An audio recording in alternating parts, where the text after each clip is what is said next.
Hello, NFL football fans, fantasy football owners. Welcome back to the Extra Points Fantasy Football Show, the place where you receive expert fantasy advice for champions. As always, I'm your host, NFL fantasy football expert analyst and draft scout Lance Goodman, getting fantasy football owners ready for the rigorous 2-week schedule heading into the kickoff of the 2024 NFL football season, making sure that fantasy owners have all the information they need so they can ace their live drafts by putting together a legitimate roster that's going to be set to make the playoffs and ultimately make a championship run. Our segment today is focused on wide receivers and it's called Up for Grabs. We're going to focus on some teams around the NFL that don't have a dominant number one wide receiver coming into the season and talk about guys who can step in and look to potentially fill that void. Let's start off with the Buffalo Bills.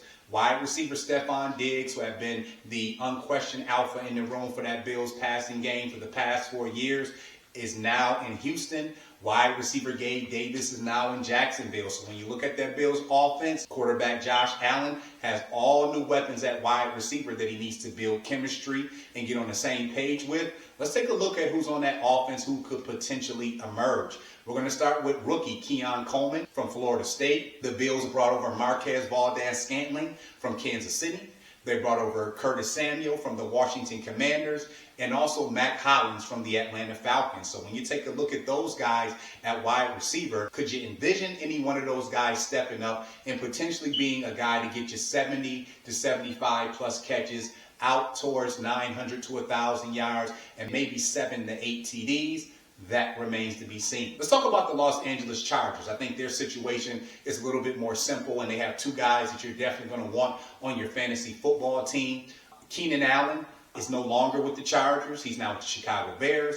Mike Williams, no longer with the Chargers, now with the New York Jets. Running back Austin Ekeler is now with the Washington Commanders. And tight end Gerald Everett is now moved on to the Chicago Bears. So when you look at the Los Angeles Chargers and quarterback Justin Herbert needing to fill a void in that passing game, wide receiver Josh Palmer, wide receiver Quentin Johnston, he was a first-round pick last year. Both of those guys should be immediate plug-in plays and guys that you're going to want on your fantasy football team. We expect for them to heavily dominate the target share there for the Chargers this year. Let's move on to a couple teams that picked up rookies that are expected to step in and fill that void. We're talking about the New York Giants, went out and got Malik Nabers from LSU. And we're talking about Marvin Harrison Jr. of the Arizona Cardinals. The Cardinals tabbed him from Ohio State. Both of those guys taken within the top 10 picks, expected to step in immediately and be the dominant number one wide receivers on those respective offenses. Obviously, when you look at quarterback play,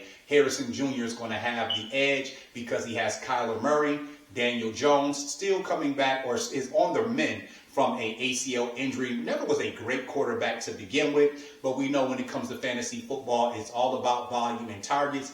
Both of those guys are expected to get a ton this year. Let's move on to the Atlanta Falcons. We have a lot of moving pieces there. Drake London is a guy that we'll see if quarterback Kirk Cousins can finally help blossom and bring the best out of. But there's a lot of targets to go around there. They also went out and got Darnell Mooney from the Chicago Bears. We know that tight end Kyle Pitts is expected to be a major player there. And then you also factor in running back Bijan Robinson getting catches out of the backfield. But it'll be interesting to see if Drake London can become a guy that, at least in terms of full point PPR, when we talk about at least 5 catches for 65 plus yards a week and some touchdowns, can he become that guy for that Atlanta offense? Let's move over to the Baltimore Ravens, where there is a huge target share to go around. And you talk about wide receivers Zay Flowers, wide receivers Rashad Bateman, and then 2 big-time tight ends in Isaiah Likely and Mark Andrews. It'll be very interesting to see if any of those guys can emerge to be the top receiver consistently for that Baltimore offense, or will be a situation where Lamar Jackson is spreading the football around aplenty on a week-to-week basis. Let's move on to the Houston Texans. You have 3 high-end options here that quarterback C.J. Stroud has to choose between when you talk about newly acquired wide receiver Stephon Diggs. And then last year, we've seen both Nico Collins and Tank Dell emerge as big-time playmakers in that Houston offense. And so I think all 3 of those guys, you're going to want to make it a point to get at least one of them on your team. but will there be one who can dominate and you can be able to trust on a week in and week out basis when it comes to consistency? Let's move on to the Jacksonville Jaguars. Calvin Ridley has moved on now to the Tennessee Titans. We know that Christian Kirk is there at wide receiver. Evan Ingram was up over 90 catches last year as a tight end.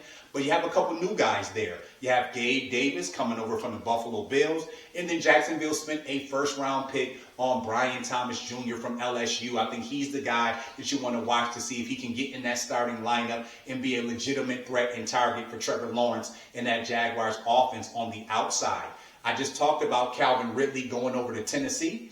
Also joining him over there was Tyler Boyd, the veteran receiver coming over from the Cincinnati Bengals. And then DeAndre Hopkins was already there, but the veteran suffered a knee injury significant enough that's going to keep him out the first few weeks of the NFL season. And so that's a situation that you want to watch, but you'd have to imagine that Calvin Ridley, after the check that they cut him to come over to Tennessee, probably is going to end up being the guy garnering the most targets. At least that's the expectation to start the season. Let's move over to the Green Bay Packers.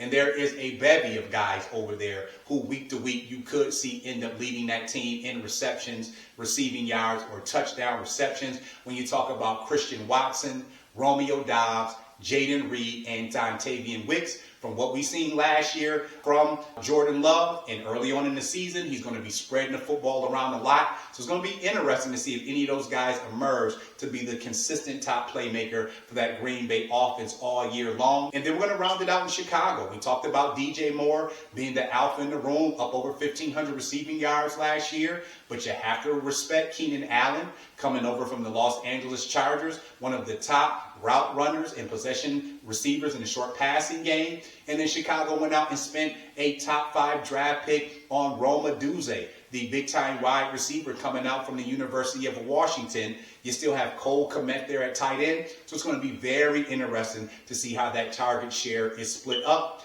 That's going to end our segment for today. Please make sure to hit us up on Twitter, Facebook, and Instagram. Leave your comments, leave your thoughts. We're going to take a quick break. When we come back, we'll be talking tight ends here on the Extra Points Fantasy Football Show. So don't go anywhere.